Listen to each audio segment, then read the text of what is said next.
They found my sister. She was a mess, covered in blood, skin rotting off her bones in patches. Turns out this city had birthed a new serial killer, and my sister Mia was the only one who actually managed to crawl away from him alive. The cops were all over me. The killer is definitely coming back to finish the job, they warned. You need to stay glued to her side 24/7. I looked at the detective and asked, how many bodies has this psycho dropped? 9. I let out a cold laugh. 9? And you call that a serial killer? Compared to my track record, that number is a rookie stat. It wouldn't even cover the interest on my ledger. I rushed to the ICU. Mia was still fighting for her life. A few plainclothes detectives were huddled outside, looking grim. When they heard the next of kin was here, the lead investigator walked over to debrief me. But the moment he looked at my face, he froze. Jax, the hell are you doing here? I didn't expect to run into Miller. We were classmates back in the day, before life took us down very different roads. While I was making a name for myself in the gray zones of the underground, Miller, fresh out of the academy, had his eyes on me. He'd been trying to pin a felony on me for years. If that doesn't make us mortal enemies, I don't know what does. I glanced toward the ICU doors. I'm visiting my sister, obviously. Miller's eyes widened. The girl in there, she's your sister? He took a few seconds to process the absurdity of it, but duty called. He sighed and gave me the rundown. The guy who did this to Mia is a high IQ sociopath with antisocial personality disorder. We're throwing everything we have at the manhunt. Since your sister is the only survivor,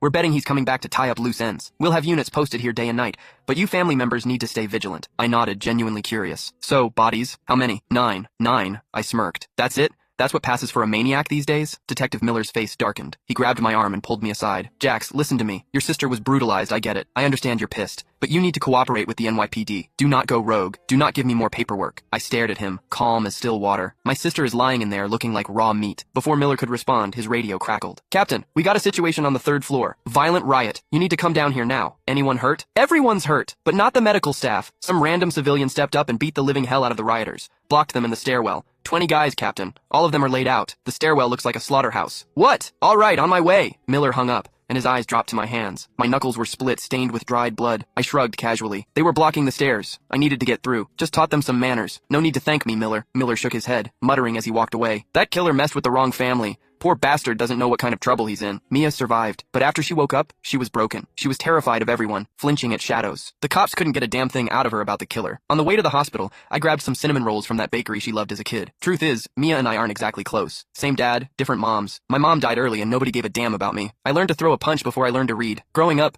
Mia mostly saw me covered in blood after back alley brawls. She's always been terrified of me. Later, my old man and her mom died in a car wreck. Just like that, I became the only family she had left in this godforsaken world. Mia is weird. She's scared of me, but she always wants to see me. Before this happened, she'd call me, timid voice shaking, asking when I'd be done with work so I could come home for dinner. She'd say she learned new recipes. She didn't know I just didn't want to see her. Until now. Ding. The hospital elevator doors slid open, snapping me back to reality. A guy in a black hoodie and a low baseball cap brushed past me, heading out as I walked in. In that split second, the hairs on my neck stood up.